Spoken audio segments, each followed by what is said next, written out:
ابو بکر عمر کی شان یہ ہے کہ ابو بکر و عمر کی مٹی کا خمیر اور پیغمبر کریم کی مٹی کا خمیر ایک ہے۔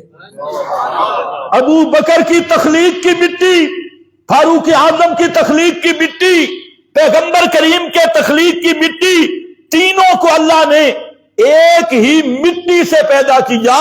اور اس سے بڑی فضیلت کیا ہو سکتی ہے کہ ابو بکر صدیق کا خمیر، فاروق اعظم کا خمیر اور پیارے پیغمبر کا خمیر اللہ نے ایک ہی مٹی سے اٹھایا، تینوں کو ایک طینت پاک سے اٹھایا۔ جس طرح پیغمبر کی طینت پاک ہے، ابو بکر و عمر کی بھی طینت پاک ہے۔ یہ مطلب ہے ان کے دفن ہونے کا۔ اسی لیے فرمایا قیامت کے دن ہاکذا نبعث، آپ کی دائیں سائڈ پہ ابو بکر صدیق، بائیں سائڈ پہ فاروق اعظم۔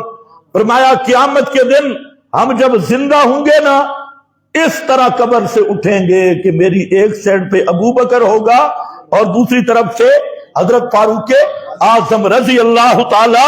یہ شان ہے ابو بکر کی، یہ شان ہے فاروق اعظم کی۔